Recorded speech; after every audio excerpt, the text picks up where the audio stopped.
my name is Andre Guichard, artist, collector, curator, and co-owner of Gallery Guichard.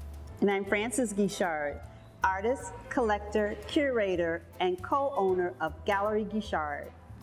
Welcome back to Gallery Guichard virtually, and welcome to virtual exhibition catalog number 32, What a Time to Be Alive, a solo exhibition by Rico the Great, otherwise known as Ahmad Lee.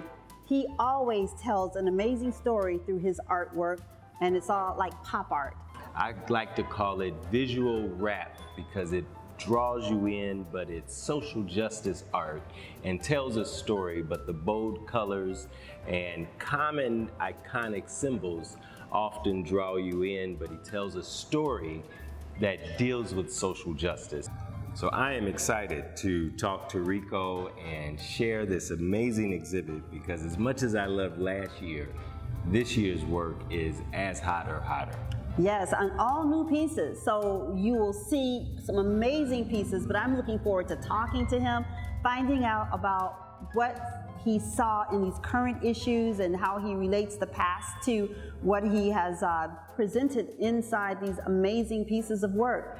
And then how he has a bright future and messages that will allow us to, dream and think bigger and better. Sit back, relax, and take a ride with us into the mind of Rico the Great.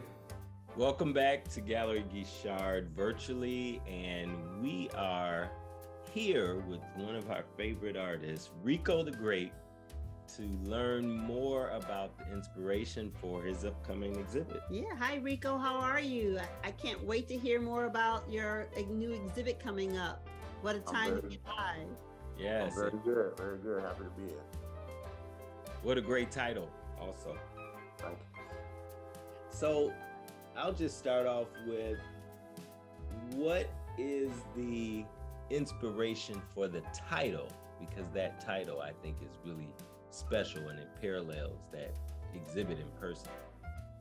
The inspiration is just more about the life I've lived and the life I've sought, and the joy and happiness of waking up every day and getting a chance to just be involved in our community, the world, but the opportunity to actually see and process everything that goes on, good, bad, ugly, in America, in the world, wars and depression and oppression and everything. It just, when I sat down and actually thought about what I would call the collection of work in the actual show, What a Time to Be Alive was it, because it could be good, it could be bad, but if you don't wake up and you're not alive, you're not present. So that's when I went with that.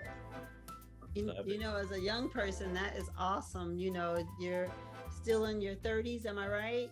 Yes, 36 years old, yes. And you've seen so much in your lifetime. And, there's so much history that goes back into your work as well. So you are past, present, and, somewhat future, but some of that past and present, we want to change, and hopefully, we'll see a different way. And tell us a little bit about your thought process when you put your work together on canvas. Like, what are you thinking? Because there's a lot that goes on. You're almost like a newspaper or the historian and keeper of our history. Yeah, with the artwork, like I said, it kind of goes into the stuff I see. So when I wake up, I kind of want to check what's going on, the temperature of the world and stuff like that. Since I've been a full-time artist, I had the opportunity to do murals and outside of just art, I do graphic design and web design. So I get pulled to a lot of different places in the country, out the country. So when I'm going to visit places, I want to know, are there different laws? How does this stuff work? What's going on? Is there a government about to be getting overthrown or anything like that? Just gotta see what's happening. And then in that, I also check what's going on in Chicago and just around the country where my family and friends are. And in that, just on an average Monday, Tuesday, you'll find out that the craziest stuff is going on through politics, religion, and just people in general doing and being amazing and being terrible. So when I go and start a piece, it's just, what's on my mind and everything like that. So it'll be inspirational stuff in there. It'll be stuff I've actually experienced, and it'll be, Ron DeSantis is trying to, get every Mexican deported type stuff. So, you see and you see stuff and you hear stuff and it resonates with you. And I think in my pieces, it goes from past, present, and future, like you had mentioned earlier, just the stuff that's like the gumbo in your life and the gumbo in your soul and your spirit and everything like that. So that's kind of where the work goes. It's flows perfectly sometimes and it has one message, and then sometimes it's just everything that's in my head on the canvas at one time. Awesome. Yeah, I love it. And I love that we're just talking about the title, because this is a surreal time we're living. And if we were watching this on TV, we would probably say this could never happen in real life. But this is real life. And with so much that is kind of surreally crazy right now, how do you pick the subject matter that you finally choose to talk about? Meaning, how does one issue of the 15 or 20 make the canvas versus the other 50 or 100 that are really going on in this crazy time? It's actually random. Especially like how I kind of operate, I'm usually working on 50 things at once.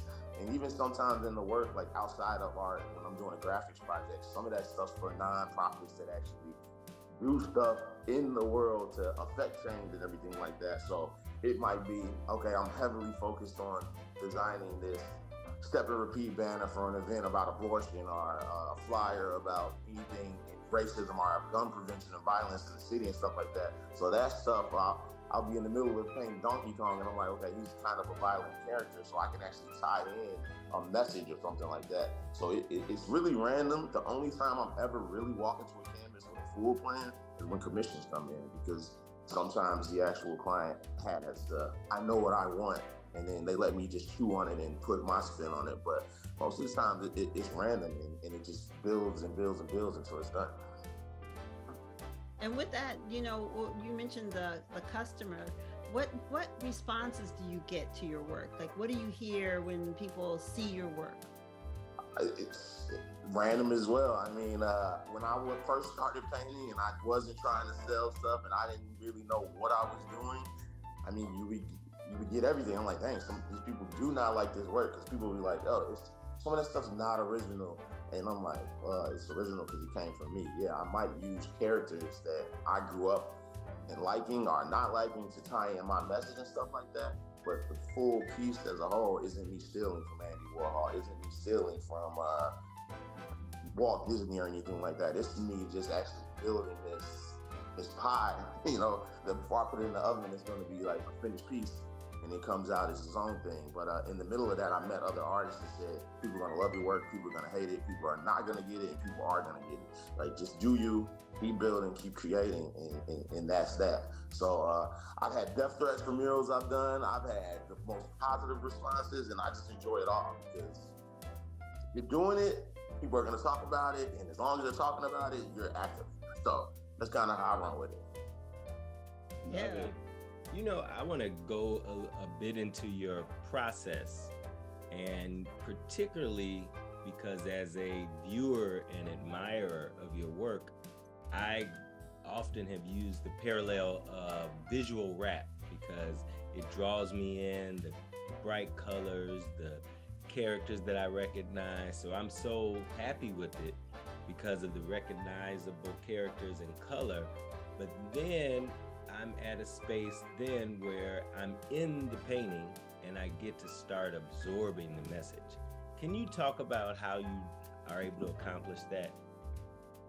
To tell you the truth, that one is wild, because I actually get that question a lot. People are like, where does it start and how do you get to that finish point? And I think as an artist, the finish point is always really weird, because sometimes it's like, yo, that's it. And sometimes I still look at pieces on the wall, even after they're shipped out and they send me a picture and it's hung, and I'm like, there's something right there I could always add, and that's the struggle. But the starting point is, I literally just take colors that are in front of me and drop them, similar to this piece behind me.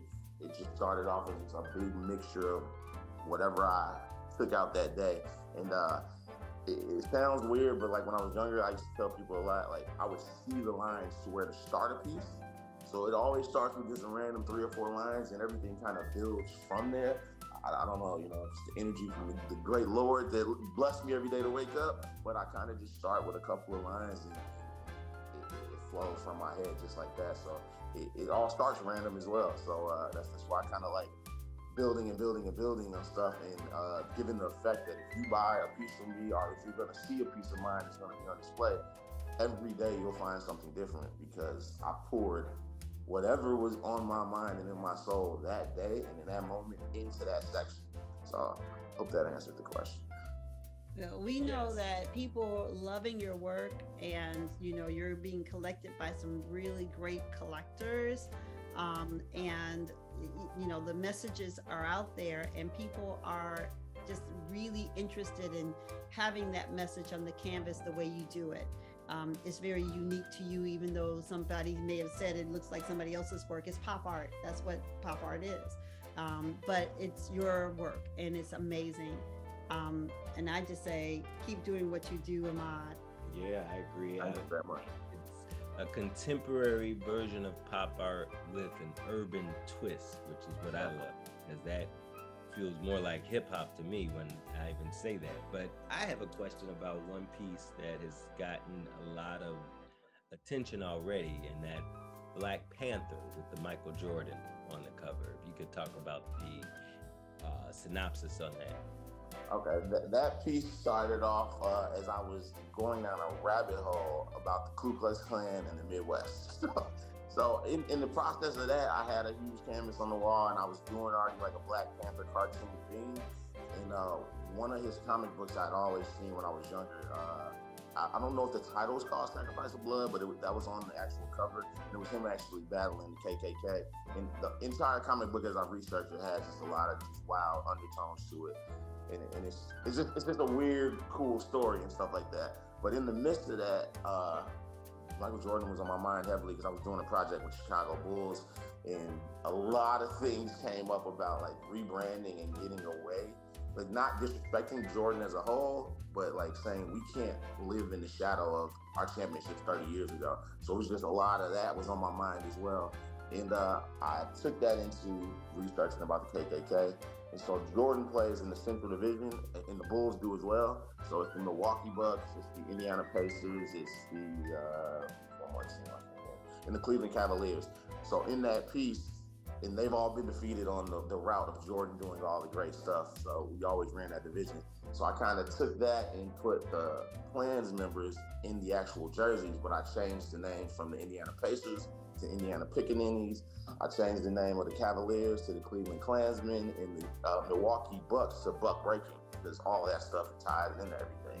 So that piece just a lot of flow about just race and the politics of the Klan and the man that knows about it and kind of the people that don't know about it. So I kind of tried to tie that together kind of in the pop art field through the comic books in the same flow of stuff that I do. Love it. Some people may be trying to take our history out of the books and out of the media, but guess what?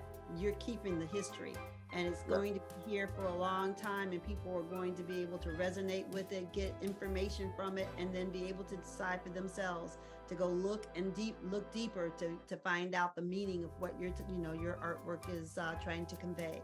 So I truly believe that this art is going to live for a very long time, and it's going to grace people's homes in a very positive way. And if you don't mind telling me a little bit about the piece you're working on behind you. This piece is actually, so when I first started doing any art, I always was pen and paper, then I jumped to markers. I never really painted. I did painting in college when I was at Columbia, but it never was my go-to thing. As I got done with the show, I had just some leftover large canvases on my wall, and I was just looking back at some old work, my digital work, and some of my old drawings. And the process of me starting the painting is, like I said, it's very random, but when I would draw, it's different. So I said, let me attempt to take my drawing style and paint that. Because the pieces I do when I draw, they're crazy. And I'm like, that will look nuts on a mural or on a wall. So this is probably, I don't know, 9 feet by 6 feet. And I started it, and I kind of moved out the way and kind of show a little bit of it. I tried to draw, I tried to paint like I draw. So I think this piece is going to be crazy when I actually add color to it.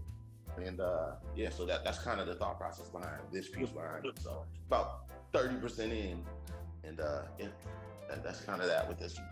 But it's the same process of just stuff I've seen and stuff that I've experienced, and just in a different technique. Can't wait to see the finished product. I know. Get that down to the gallery. So, what is it? If I can, my final question. What would you say to our viewers about what it is that you're trying to express as an artist, as it relates to your role as an artist, or what your mission, or does that change? I guess I can jump into just like the mission. The mission of just the work that I do is to educate, I guess. My whole family is educators. My mother was superintendent. My aunties were all teachers. A lot of people, important people in my life, came out of the educational system. So always kind of forced to, do your homework and sell a little bit better than everybody else. And that's that. But I try to just, like I said, I pay attention to the world and what's going on in it, especially being a Black male in America. The more prepared you are and educated you are, I think it gives you a little bit of a push to be, in a better position every day. So I'm always about learning and finding out about stuff. So my pieces, as some people might look at them and say they're just, random visual orgasms, but no, it's like a storytelling. It's uncomfortable sometimes, and I like that.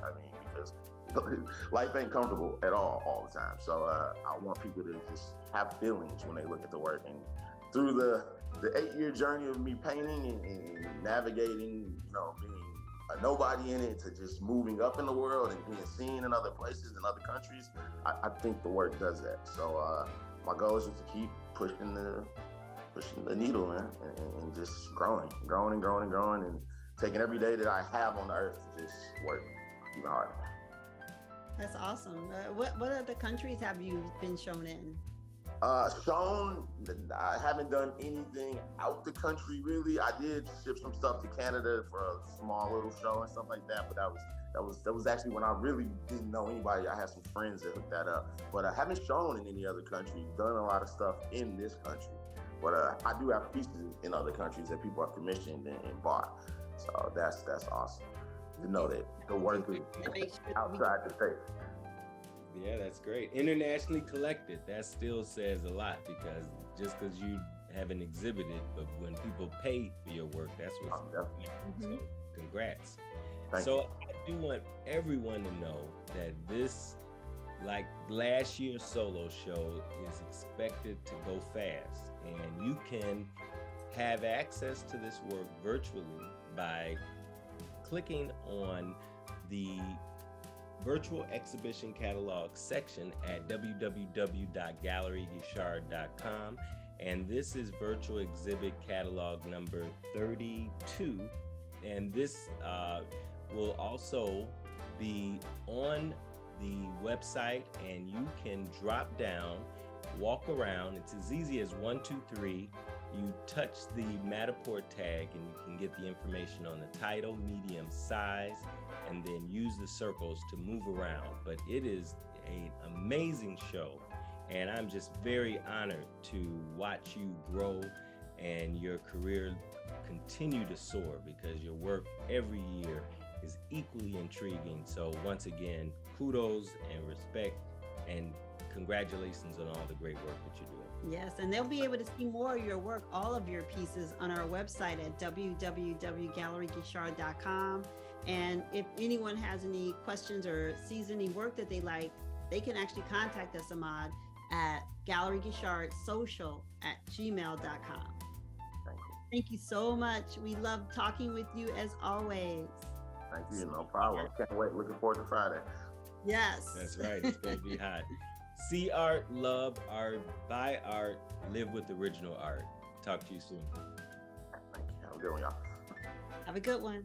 Wow, that was interesting, and I always am amazed at his mind and how he thinks and substitute something for something that is current, which I love. I love talking to Rico. He really has a great insight for a young person, someone in their 30s still, and just really has a great mind about, the current issues and issues of the past.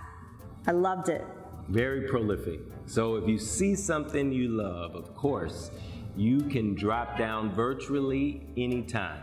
So if you see something you love, of course you can drop down virtually and see virtual exhibit number 32. And this amazing exhibit is available. Walk around, touch the Matterport, get the information about the painting size, medium, price, and then contact us at Gallery Guichard and we can arrange a personal visit or bring it out to your home so you can see how it feels in your space. And don't forget, drop down into our website at www.galleryguichard.com. And if you see something you like, contact us at galleryguichardsocial@gmail.com. See you next time.